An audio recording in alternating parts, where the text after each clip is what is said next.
The weight of the silver tray dug into the muscles of her forearm. Maya shifted her grip, the starched white fabric of her uniform straining across her shoulders as she navigated the narrow path between tables. The air was thick with the scent of garlic, expensive perfume, and the low hum of powerful men conducting business over plates of agnolotti. It was a language she understood well. Not the words, but the cadence of money and threat that underpinned every conversation at a table like this one. She moved through it all with a practiced, deliberate calm, her face a mask of polite neutrality. Her body, soft and generous in a world that prized sharpness, was an asset here. She took up space, and people, even these men, instinctively made way for her. Her target was the large round table in the corner, a boisterous island of dark suits and booming laughter. They had been drinking for 2 hours, their demands growing with every bottle of Barolo. At the head of the table sat the quiet center of the storm. He hadn't said more than 3 words all night, yet the entire group orbited him like nervous planets. His suit was a midnight blue, so dark it was almost black, tailored to fit shoulders that spoke of strength without needing to boast. A heavy gold signet ring was the only ornament on his hand, a hand that rested, perfectly still, beside his wine glass. She'd learned his name from the reservation. Nico Gallo. It sounded like a threat whispered on the wind. She set down a fresh basket of bread, her movements economical and smooth. One of the younger men, eager to impress, gestured wildly while telling a story, his arm catching the edge of a full glass of red wine. It tipped, a slow-motion disaster, splashing across the pristine white tablecloth and onto the sleeve of the man next to him. Silence fell, sudden and absolute. The storyteller froze, his face paling. Maya was already moving. She placed her tray on a nearby stand, pulling a clean cloth from the pocket of her long red apron. She began to blot the spill, her focus entirely on the task. That's when she heard it. A low murmur, not meant for her ears. It was Nico Gallo, speaking to the man on his right in rapid, dismissive Italian. "Get this fat cow out of the way. She moves like she's wading through mud." The insult was casual, impersonal, the kind of remark one makes about an inconvenient piece of furniture. He assumed ignorance. He saw her size, her uniform, her station, and concluded she was nothing. An object. It was a calculation she'd seen men make her entire life. However, Maya's grandmother had spoken to her in Italian since she was a child, the lyrical, formal dialect of a woman who had never quite left the old country behind. The language was as much a part of her as the color of her eyes. She did not stop her work. She continued to blot the deep red stain, her hands steady. When the worst of it was contained, she straightened up, her gaze lifting to meet his. His eyes were the color of dark coffee, cold and assessing. She held his stare for a single, charged beat. Then, in that same formal, precise Italian her grandmother used, she replied, her voice quiet but carrying across the silent table with the clarity of a ringing bell. "Perhaps if your men possessed more grace, sir, I would not be required to move at all." The world stopped. The man beside Nico, his underboss, flinched as if she had struck him. The others stared, their mouths slightly agape. But Maya only watched Nico Gallo. For a fraction of a second, something flickered in those dark eyes. Not anger. Not yet. It was pure, unadulterated shock. The mask of indifference had cracked, and she had seen the man beneath. He had made an assumption, and she had proven him wrong in the most public way possible. He recovered instantly. The mask was back in place, colder than before. He gave a short, almost imperceptible nod. A dismissal. She returned the nod, her expression unchanging, and turned to retrieve her tray. But as she walked away, she could feel his eyes on her back. It was not the casual gaze of a patron. It was the focused, predatory stare of a man who had just discovered a new, fascinating, and potentially dangerous species in his territory. She had not just cleaned up a mess. She had made one. A much bigger one. The rest of her shift passed in a blur of forced normalcy. She refilled water glasses, delivered plates of risotto, and smiled her professional smile, all while the weight of his stare burned between her shoulder blades. He and his men stayed until closing, their conversation now muted, their laughter gone. When they finally left, the silence they left behind was louder than the noise they had made. Maya cleaned her section, her hands trembling slightly as she wiped down the last table. She just wanted to go home, to lock the door, and pretend tonight had never happened. But she knew it was too late for that. You didn't correct a man like Nico Gallo and just walk away. She pushed through the restaurant's back door into the cool night air of the alley. And there he was. Not Gallo himself, but one of his men, the large, silent one who had been sitting to his left. He leaned against the brick wall, a shadow detaching itself from the deeper darkness. He didn't move toward her. He didn't have to. "Mr. Gallo would like a word," he said. His voice was gravel. It was not a request. The ride was silent. The windows of the black sedan were tinted so dark she couldn't see the city passing by, only the distorted reflections of streetlights. It was a deliberate disorientation. She sat perfectly still, her hands folded in her lap over her work apron, her mind racing. They weren't taking her to a warehouse or a deserted pier. The car moved smoothly through uptown traffic, finally pulling into the private underground garage of a glass skyscraper that pierced the clouds. The apartment was a testament to cold, hard wealth. Floor-to-ceiling windows revealed a glittering panorama of the city, a kingdom spread out at his feet. The furniture was minimalist, expensive, and uncomfortable looking. There was no art on the walls, no photographs, nothing personal. It was a space designed to impress, not to welcome. It was a cage, and he was waiting for her in the center of it. Nico Gallo stood by the window, a glass of amber liquid in his hand. He had removed his jacket, and the white shirt he wore was stretched taut across his broad back. He turned as she entered, and his eyes swept over her, taking in the simple white uniform, the stained red apron, her tired face. He was searching for something, trying to reconcile the waitress from the restaurant with the woman who had shamed him in his own language. "Where did you learn to speak it?" he asked. No greeting. No preamble. "My grandmother," she said, her voice steady. "She is from the old country." It was a statement, not a question. "Yes." He took a slow sip of his drink, his eyes never leaving her face. "You work at a restaurant. You live in a small apartment in Queens. You have no connections. You are, for all intents and purposes, nobody." He was laying out the facts as he saw them, trying to make the pieces fit. "So, why do you look at me like you are not afraid?" "Should I be?" The question was out before she could stop it. It was a risk, but showing fear to a man like this was like bleeding in a shark tank. A flicker of something, annoyance, maybe even respect, crossed his face. Most people would be. He gestured to one of the stark leather chairs. "Sí." She sat. He remained standing, looming over her. "Assumptions are a dangerous thing," he said, his voice a low rumble. "People see what they expect to see. They see a name, a reputation, and they stop looking. They think they understand you." He swirled the liquid in his glass, the ice cubes clinking softly. "I had a man, my father's most trusted captain. He worked for me for 5 years. I treated him like a brother. But he thought I was just my father's son. A brute who inherited a throne I didn't earn. He thought I was stupid." He paused, his gaze distant for a moment, lost in a memory that was clearly painful. He was selling information to the Falcone family. "He underestimated me. It was a fatal mistake."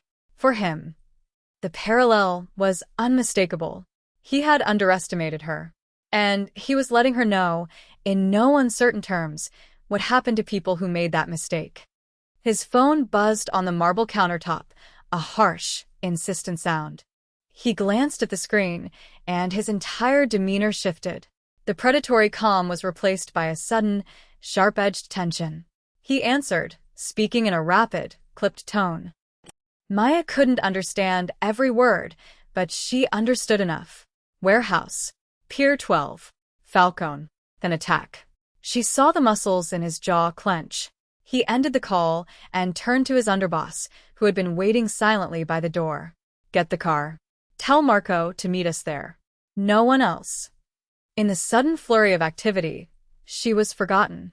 The focus in the room had shifted entirely from her to the immediate threat. For a few seconds, no one was watching her. The path to the door was clear.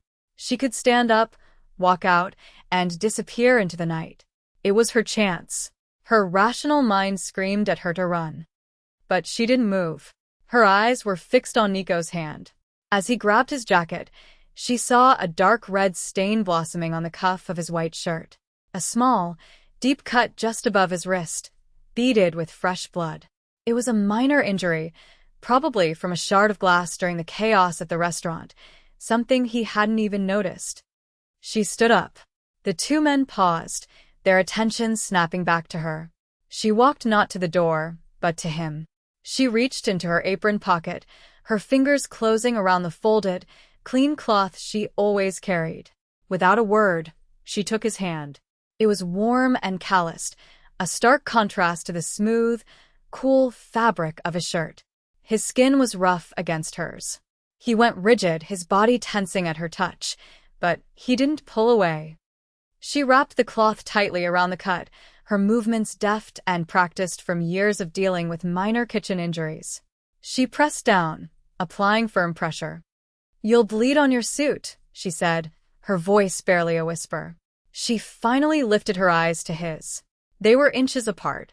She could smell the faint, clean scent of his cologne, something with cedar and spice, and beneath it, the metallic tang of blood. The air crackled between them. He stared down at her, his expression unreadable, but the shock was back in his eyes, deeper this time. It wasn't just that she had spoken Italian. It was this quiet act of care in the middle of a crisis, this refusal to run. He looked from her face to her hands on his wrist, then back again. The decision was made in that instant. His gaze hardened.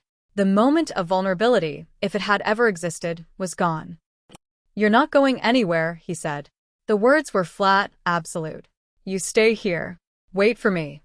Therefore, she was no longer a curiosity. She was a possession. She was a prisoner in a sky palace. For 2 days, she saw no one but the silent man who brought her meals on a tray.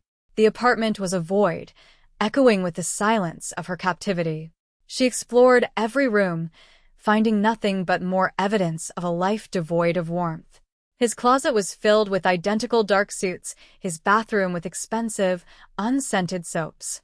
Nico Gallo was a man who had stripped himself down to the essentials of power. On the 3rd day, he returned. He looked tired, and there was a new, faint scar tracing the line of his jaw. He didn't speak of where he'd been or what he'd done. Instead, he dropped a stack of ledgers onto the glass dining table. "You read," he said. "Tell me what you see." It was a test. The ledgers were for one of his import-export businesses, a legitimate front. The numbers were clean, too clean. She spent hours with them, her waitress skills surprisingly transferable. She was used to tracking orders, calculating costs, noticing tiny discrepancies.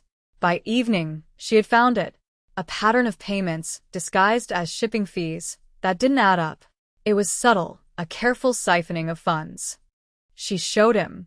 He listened without interruption, his eyes fixed on her finger as she traced the column of figures. When she was done, he simply nodded. "Good," he said.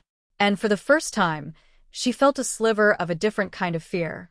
Not the fear of being his captive, but the fear of being useful to him. The proximity was a slow poison. He started working from the apartment, taking his calls in the same room where she sat poring over documents. She learned the rhythms of his life, the low murmur of his voice on the phone, the way he paced when he was angry, the heavy silence when he was thinking. She caught herself watching him, noticing the way his dark hair curled slightly at his collar, the intensity in his eyes when he was focused. He caught her watching once. He didn't say anything, just held her gaze for a moment longer than necessary, a silent acknowledgement that the air between them had changed. One evening, the news was on the television in the living area. A local report about a 4-alarm fire at a restaurant in Little Italy. Her restaurant. The camera panned over the charred husk of the building, the place where she had spent the last 6 years of her life.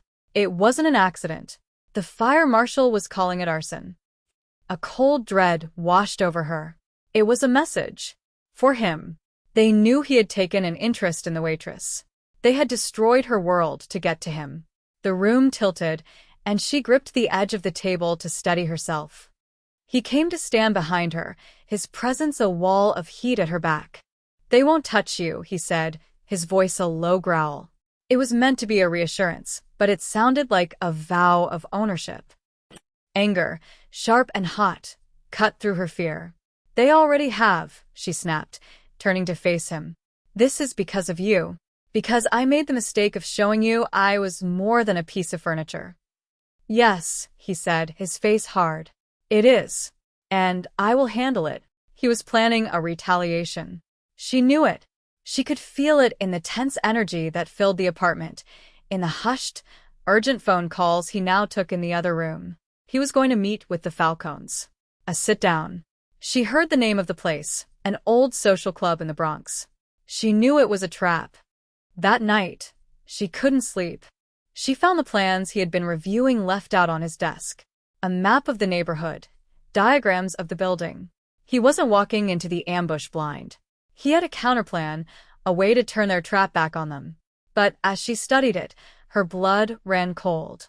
She saw the flaw, a secondary exit they hadn't accounted for, an alley that would leave his men exposed. It was a detail anyone else would miss, but her mind, trained to see patterns and manage logistics, saw it instantly. She could let it happen. She could let him walk into his own mistake and maybe, just maybe, she would be free. Or she could intervene. Her hand trembled as she picked up a pen. With a few precise strokes, she altered the map. She changed the entry point for one of his teams, rerouting them to cover the alley. It was a small change, but it would shift the entire engagement in his favor. She had just declared her allegiance. She had crossed a line she could never uncross, stepping from witness to active participant in his war. He left before dawn. The hours she waited were the longest of her life. He returned just as the sun was rising, casting long shadows across the city. He was unscathed. He walked into the living room, shrugged off his jacket, and looked at her. He knew. "You changed the route," he said. It wasn't an accusation. It was a statement of fact. She didn't deny it. She lifted her chin. "You would have been outflanked." He moved toward her, slowly, deliberately, until he was standing directly in front of her. The space between them was electric. He was too close, his presence overwhelming. "No one has ever dared to correct me," he said, his voice soft, dangerous. "My own captains do not question my plans. Why did you?" She held his intense gaze, the truth rising in her throat, raw and undeniable. "Because," she said, her voice shaking only slightly, "I was not interested in watching you die." The confession hung in the air between them. It was not about love or affection. It was about something far more primal, a choice she had made for him to continue existing in the world. The admission changed everything. The tension that had been simmering for days finally broke. He reached out, his rough fingers tracing the line of her jaw, a touch that was surprisingly gentle. His thumb brushed against her lower lip. It was the first time he had touched her with anything other than restraint or clinical assessment. It was a claim. "Maya," he breathed, and the way he said her name was a confession of his own. The moment was shattered by the sound of the apartment door bursting open. His underboss, Enzo, rushed in, his face ashen with panic. "Nico, it's the Falcons. They went to Queens. They have her grandmother." The tenderness in Nico's face vanished, replaced by a mask of cold fury. He dropped his hand, stepping back from her. The warmth of his touch was gone, leaving her skin cold. He looked at her, and his eyes were chips of ice. It wasn't pity she saw there. It was the cold, hard anger of a man whose new, prized possession had just become a complicated, dangerous liability. "Where is she?" Maya's voice cut through the tension in the room, sharp and clear. All eyes turned to her. She took a step toward Nico, refusing to be relegated to the role of a frightened victim. "You tell me where they have her." Now. "This is not your concern," Nico said, his tone dismissive. I will handle this. He was already turning away, issuing orders to Enzo. The hell it isn't, she shot back, her voice ringing with a strength she didn't know she possessed. That is my grandmother. I am not waiting here while you play games. I'm coming with you. He stopped and turned back to her slowly, a dangerous stillness settling over him. You will stay here, where you are safe. That is final. She met his glare, without flinching. This was the moment. She had one piece of leverage, the very thing that had brought her to his attention in the first place. You need me, she said, her voice low and certain. You think you can walk in there and negotiate with Antonio Falcone? He's from the old school. His dialect is from a village outside Palermo. You speak the language of business, Nico. I speak the language of his home. You don't know the old codes, the ways of showing respect that will keep my grandmother alive. Ido. Silence. Enzo stared at her, then at his boss. Nico's jaw was tight, a muscle twitching in his cheek. He was a man who was never questioned, never challenged. But he was also a pragmatist. He knew she was right. He looked at her, truly seeing the steel beneath her soft exterior, and made his decision. Get in the car, he said. The meeting place was a back room in an Italian bakery, the air thick with the smell of anise and yeast. Antonio Falcone was a small, withered man with eyes like black stones. Maya's grandmother sat in a chair beside him, looking pale but defiant. Falcone began to speak, his words directed at Nico, a long, winding speech about territory and disrespect, using Maya's grandmother as his clear, unspoken threat. Nico stood rigid, his hands clenched into fists at his sides, his fury a palpable force in the small room. Then Maya stepped forward. Senior Falcone, she said, her voice respectful but firm. She switched to the Sicilian dialect her grandmother had taught her, a language of nuance and ancient tradition. The old man's eyes widened slightly. He had not expected this. She didn't plead or beg. She spoke of family, of honor. She acknowledged his grievance, not with Nico, but with the situation. Then she changed tactics. I have seen the books for the northern shipping routes, she said calmly. I know your man, Rossi, has been skimming from the port authority fees. A fact that I am sure has not yet reached the commission's ears. A fact that would cause you considerable trouble. Falcone's face tightened. Let my grandmother go, Maya continued, pressing her advantage. And this information remains a private matter. A misunderstanding between families that can be easily resolved. Nico Gallo will cede the Pier 4 contract. A gesture of goodwill. Everyone saves face. No one needs to die over a spilled glass of wine. She had laid it all out.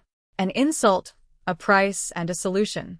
She had conducted a negotiation with the precision of a surgeon, using intelligence as her scalpel. Nico watched her, his expression a mask of stone, but she could see the dawning realization in his eyes. He was witnessing her in her own element, wielding a power that was every bit as potent as his own. Falcone was silent for a long time. He looked at Maya, at her calm, determined face. He looked at her grandmother. Finally, he gave a curt nod. Go, he said, waving a dismissive hand. It was over. They walked out into the daylight, Maya supporting her grandmother's arm. Her old life was gone. The restaurant was a ruin, her anonymity shattered. She could never go back to being the invisible waitress. The cost of her grandmother's safety was the simple world she had once known. Later that day, after her grandmother was settled safely in a new, secure apartment upstate, Nico drove Maya back into the city. He didn't take her to the penthouse. He pulled up in front of a handsome brownstone on a quiet, tree-lined street in Brooklyn. He cut the engine and turned to her. In his hand was a single, old-fashioned brass key. This is yours, he said. His voice was quiet. No one will find you here. No one will touch you. You are protected. It wasn't a declaration of love. It was something deeper, more binding. In his world, protection was the ultimate vow. It was his acknowledgement of what she was to him. Claimed. Sheltered. His. She looked at the key, then at him. The choice was hers. She could take the key and live under his shadow, safe but never truly free.